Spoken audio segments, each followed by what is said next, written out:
Well guys, we had a little bit of an issue here with the nitrous pressure sensor.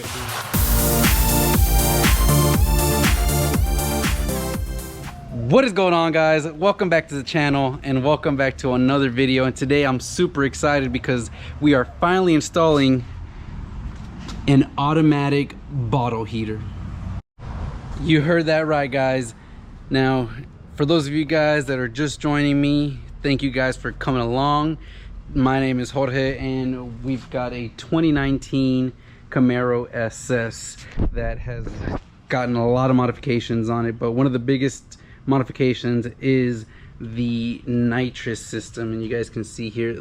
But for as good of a nitrous system as I have installed in this car, one thing I didn't get was the automatic bottle heater.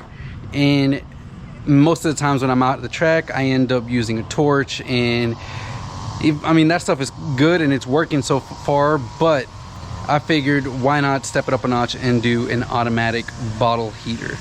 So that is what we're going to be installing today, and I look forward to showing you guys how you can do this, and hopefully, if this works well, save you guys a lot of money. Yes guys, you heard that right, save you guys some money. Automatic bottle heater system, either the bracket or the wraparound bottle blanket. Pretty expensive, guys. If you guys look on the Nitrous Outlet website and even any other like Nitrous Express and stuff, you'll know that the bottle heaters are pretty expensive, especially if you're going for the automatic version that has a pressure switch that will turn on and off. It just can be very pricey. But there's a website called AliExpress where I went ahead and was able to find a actual heater blanket. They say that it'll work up to 240 watts and about 20 amps. So that's a lot of power, guys. So let me show you guys what that looks like. Here is the heater wrap that I was able to find on AliExpress. If you look closely, I'm not sure it'll come up in the camera, but you'll see this is made of like a very vulcanized rubber kind of feel, and it's got a bunch of wires running all inside, which I'm assuming are what heat up and give it the bottle heating element. So the biggest, most important thing is this bottle heater nitrous outlet pressure switch. As you guys can see, it's a nitrous pressure, and this switch is adjustable and can go all the way from 750 psi to 1200 psi. So the way I'm going to set this up is going to be far from any of the electronics that are tied into the current nitrous system, and that's because the switch panel only gets power when the car is in accessory mode. And if I'm at a staging lane or anything like that, I really don't want to have the car just staying in accessory mode for long periods of time while the heater has the power, gets the power for the signal to turn on and off. So what I'm going to do is install a separate switch. So I've got here a power rocker switch. I'm going to install this switch somewhere back here, allowing the bottle heater to work even with the car off in accessory mode and the nitrous kit off. And so that is something why I had to get the separate rocker switch. Got a couple connector spades to plug into our pressure switch, and of course a couple ring terminals for all our wiring to our battery. Now you're also going to need a relay, and this relay is going to allow us to basically turn on and off the bottle heater blanket when the nitrous pressure switch is ready to go. You will also need a little manifold like this, and that is because I'm going to have this installed in our nitrous line, so that when we remove the bottle, we just remove this and we can unwrap the bottle heater and don't need to disconnect or do anything with our nitrous pressure switch. It'll be staying in the line right outside of the bottle. So that should be good to go. So let's go ahead and get right to work, guys. So there you have it, guys, and don't really require a lot of parts for this, and the total that I spent on piecing this together was about $85. So the most expensive part being $60 for the nitrous pressure switch from Nitrous Outlet. So on this side, you can go ahead and kind of run this cover right back over, everything's nice and neat, we can bring our wires through the bottom side here and close this up. So we're done on the battery side. So we've moved on to this side, and you guys can see I've mounted the relay onto this bracket here. Got my other fuel pump relay up here, but I've also already installed the push button, which is going to be nice and tucked away here on the back side. You guys can see it there. And I've also gone ahead and installed the nitrous pressure switch on my inline manifold and gotten it ready to go there. So now we just need to start wiring everything up. So we need to do the nitrous pressure switch, which one side will be grounded, the other side will be going to the ground on our relay. We've got to wire our switch up, and we're going to use the same power from our battery, 12-volt power from our battery on one side, and then obviously ground the other, and then the output is going to go to our trigger switch on the relay. And then we're going to get another continuation from the main battery to the 12-volt power source. And then finally, the last thing is going to be the output of the relay, which will be going to our bottle warmer here and tie into the 12-volt here. And we've got to ground this. This will be probably the last thing we do. I want to go ahead and get everything wired up here. So I'm going to go ahead and start all the wiring and show you guys what it looks like at the end. Well, it got a little late on me, guys, but the wiring is done. Everything is plugged up there. I've got everything grounded, and I've got the heater blanket kind of right where we wanted. And guys, right away I was able to test it. This thing instantly starts heating, and you can definitely feel the heat. Oof, I mean, it is hot. Well, guys, we had a little bit of an issue here with the nitrous pressure sensor and sealing up using the provided manifold. It doesn't seem like we were able to get a nice tight seal. Don't worry about that noise and it leaking like that, guys. It's basically just relieving the nitrous that was in the line for the moment that I opened it up and closed it. So we're gonna just let that kind of drain out till it relieves all the pressure, and then we can look at the different options we have. One is order another 6AN- line fitting and hope that we can make that one seal. If that doesn't work, then we can always try the extra port on the bottle itself. Now, I don't want to use that because that's on the back side of the bottle and it would make it really hard to make the adjustments, but that's another option we have. It is actually a few days, almost about a week, since the last second that you guys saw, and we did a lot of work in the house. Got rid of about 7 pine trees, and trimmed a bunch of other trees. But last left off, we were having issues with leaks on our fitting, inline fitting, right at that point there. And well, Nitrous Outlet was able to ship us another fitting here so that we can go ahead and get this installed.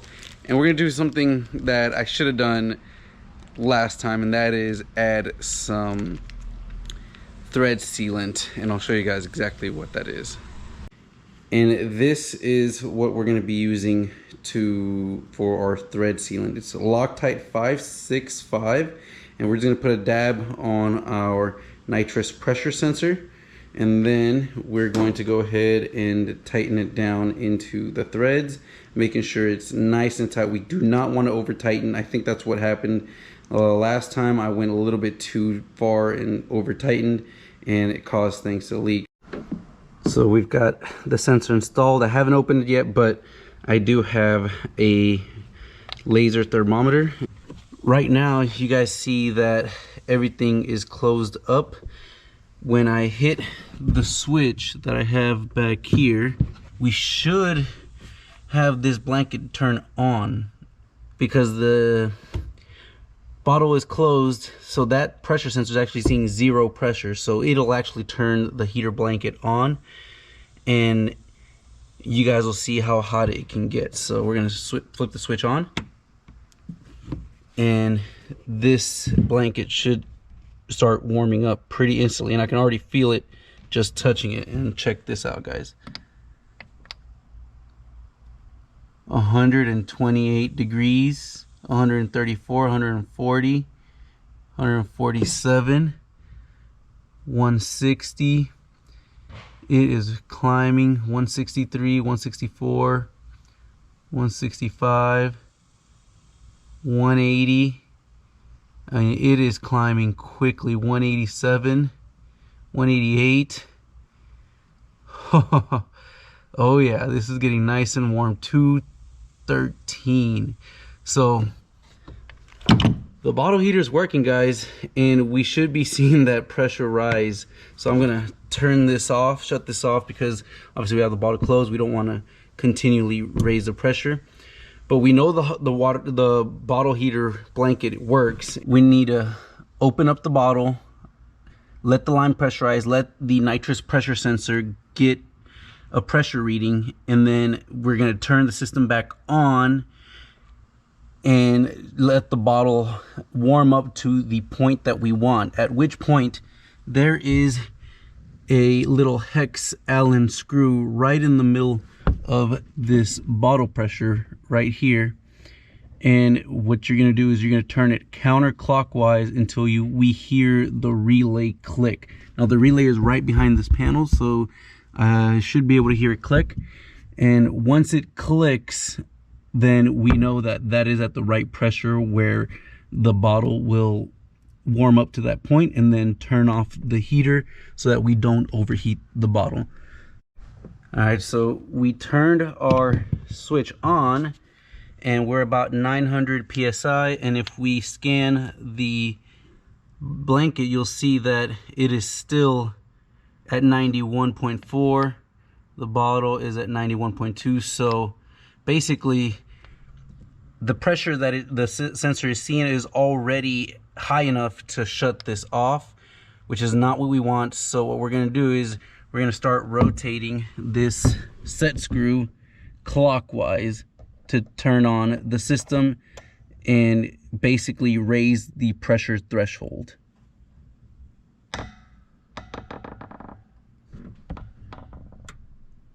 So I just heard a click right there, and that was the relay clicking. So we're just going to keep going one rotation, and every rotation is about 125 psi. So we got one rotation, 150 psi. So we got one rotation, and let's go ahead and do another half rotation. And now you'll see when we check our thermometer here, we are getting heat from our bottle warmer, and it is warming up almost where I want it to be, just a little bit more. And guys, it's actually only taken maybe 5 minutes. It's been very, very short time. The heater blanket has gone all the way up to almost 230 something degrees. Almost, I've seen 300 at some point in here, depending on where you're pointing at. I'm guessing if you're touching the coils right where the coils are supposed to be, but it is doing really good. And if we look at the bottle itself, the bottle is over 100 degrees now, which is really, really good. That means that it's heating up above the regular temperature and increasing the pressure like we're seeing. So that is awesome, awesome, awesome. So I think I waited a little too long and got right up on the edge of where we want to be, guys. But I've got it to turn off, and now when we look at the temperature readings, you'll see that we are down compared to the 200. We're still up higher because you get the residual heat from here. And so what we want to do is, I'm not worried too much, but I'm going to go ahead and just purge some nitrous through the purge solenoid to get this pressure a little bit farther down, and so we're not right on the top of the edge. But I've already turned down the nitrous pressure solenoid. That is awesome, and the system works and is very, very quick. Literally took maybe 10 minutes to warm up to the pressure that we needed. Now, one important thing to note, guys, is because of where I've got my nitrous pressure sensor installed in line on the nitrous line and not directly on the bottle itself, you do need to be careful that when you close your bottle completely and relieve the pressure using your purge system, you need to make sure that your nitrous button is actually turned off, so that when you relieve the pressure from the nitrous line, your pressure sensor, it will read 0 psi, and if you have your nitrous bottle warmer turned on, it will turn and trigger the bottle blanket to turn on, even if your bottle pressure is up high. So very, very important, guys. Only use the nitrous heater system when your bottle is open. When you come and close your bottle, make sure you turn off your heater blanket. That is very, very important, because if you don't do that, you could overpressurize the system. So there we have it. It is installed and ready for use, and I can't wait to be able to go to the track and just open the bottle, flip our switch, and have this automatic heater system working properly. It is going to do wonders when we get to the track, guys, and that'll hopefully be here in the next few days. With that being said, guys, I hope you guys enjoyed this video, and you guys can save yourself quite a bit of money as well. All this, the most expensive part was the nitrous outlet, nitrous pressure sensor at $60. The heater blanket I was able to get from China for $12, I believe, and the rest of the wiring, connectors, and the inline manifold was $20. So $80 for that section right here with the pressure sensor and the inline manifold, and then $10 for the blanket, another $5 for the relay, and just the wiring that's needed. Came out perfect. So we're looking at about $100 compared to $180 to $200 for other blanket systems like this, automatic blanket systems like these. So I hope you guys enjoyed this video. If you did, make sure you hit the thumbs up, and I'll catch you guys in the next one.